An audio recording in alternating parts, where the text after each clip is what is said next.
It's early morning and Mandy Boardman wakes up to an unexplained and strange feeling. I felt like maybe I had sex the night before, but I knew that I didn't because I didn't remember it. But she's never had sex with her husband that was so forgettable. A lot of the times, I truly thought I was crazy. I thought I was losing my mind. Mandy's nightmare will become one of the most controversial cases a jury has ever had to decide. The young Indianapolis, Indiana mom had been happily married to David Weiss for 7 years. We were parents, we were busy, we were just typical people, living everyday lives. Although the birth of their 2 children took a little spark out of their marriage, they were still going strong. We still had a sex life. We never stopped. But Mandy is baffled when she notices morning after signs of sex that she can't remember having and that David says never happened. He looked at me like I was crazy. Mandy wonders, was she just dreaming it all up? I was really deeply confused. A worried Mandy confides in her best friend and neighbor, Nicole Davis. She asked me, does that happen to you? Do you ever just wake up and not remember going to sleep, not remember anything happening, but felt like something happened? But more strange signs start to appear. She starts feeling tired all day, as if she had never slept at all. I would talk to my mom, I'd talk to my friends, and it would be like, well, you're a busy woman. It's only natural that you get tired. You're always on the go. And I went with that, but I still thought it was strange. I still thought something has to be wrong. Then Nicole drops in on Mandy one afternoon to find her in an alarming condition. She was on the couch, kind of drooling down her mouth. She was awake, like coherent, but not really coherent. Like she knew I was talking to her, but all she could do was kind of roll her eyes around and tell me she was tired and she needed to take a nap. Mandy knew it wasn't drugs or alcohol because she didn't drink and party. And everything just kept getting stranger.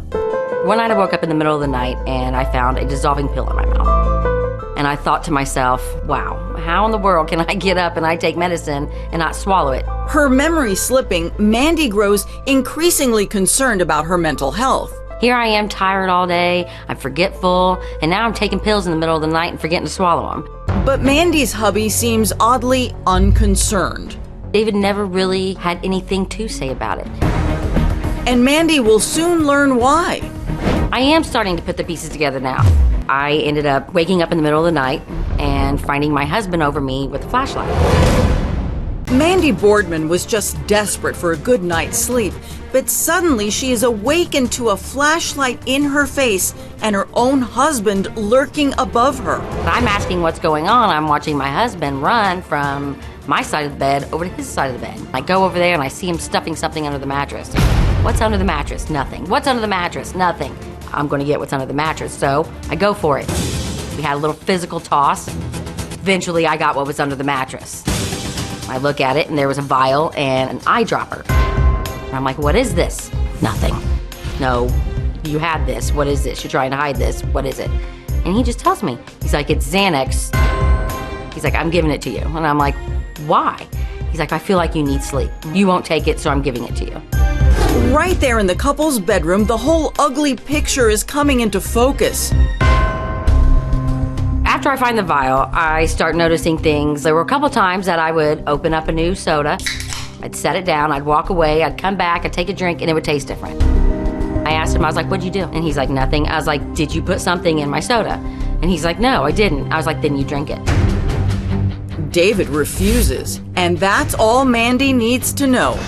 But Mandy has no idea how deep David's evil deeds really go until he forgets to take his cell phone to work. So I decided to look at his phone. The worst things I've ever seen. On the phone screen, she finds 3 X-rated videos of David raping her while she's in a deep sleep, induced by pills that he has been secretly feeding her. I was devastated. I was disgusted.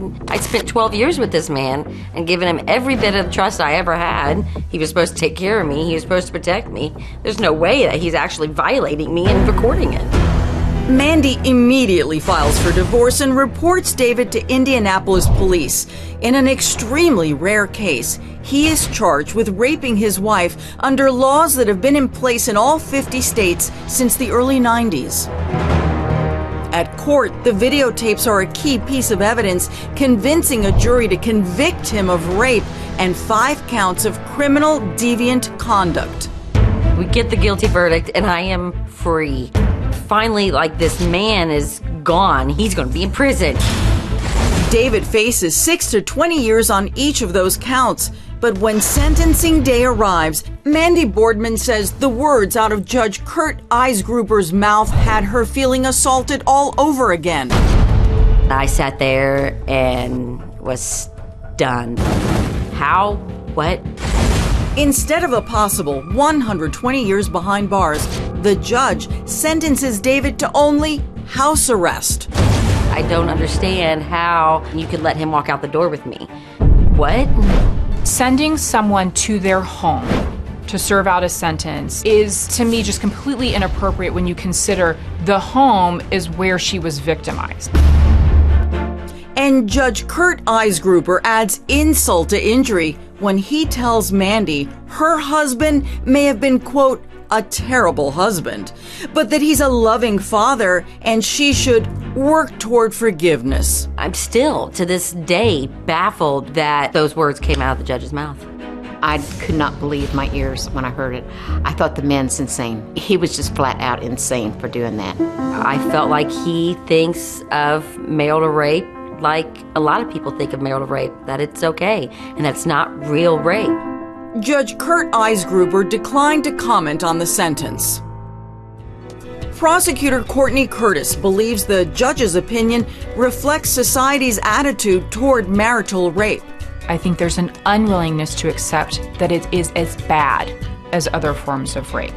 It is something that no wife or woman should ever have happen to them.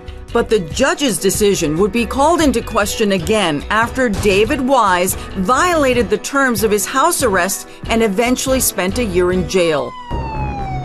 And later, he was arrested again for yet another crime. This time, cops busted David for using his phone to secretly record unsuspecting victims in the restroom at a grocery store where he worked. He faced multiple counts but struck a deal and pleaded guilty to a single voyeurism charge. He served about 5 years and was released and is now a registered sex offender. Mandy is now remarried with the new last name of Pond, but she's still skeptical that any of her nightmare will ever end. Joining us now is Mandy Pond. Mandy, I am still so angry by the fact that your ex-husband was convicted of these violent assaults on you and did not spend one day in prison as part of his sentence. No, he did not. It was very upsetting that day when he was sentenced to find out that he was in fact going home and he would not be spending any time in jail. So do you believe because of that leniency and complete disregard for you in this case, that made it possible for him to continue on with his crimes?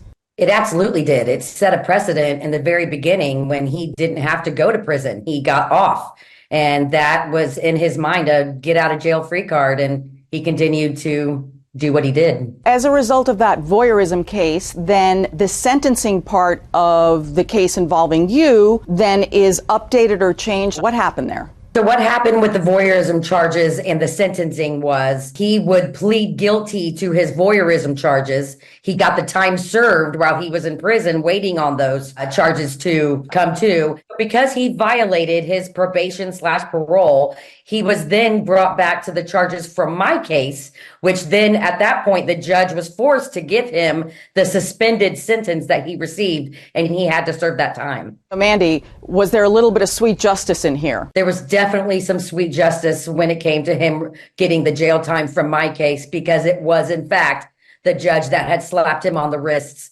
many years before. Your ex-husband is now technically a free man, even though he's a registered sex offender. How does that impact your life? Wow, it's been scary, honestly. And not only is he a registered sex offender, he is registered as a violent sexual predator. And it is very scary knowing that he is out and about and I could run into him at any time. And it's not a comfortable feeling at all. Mandy, thank you so much for joining us today. Thank you so much. I appreciate it.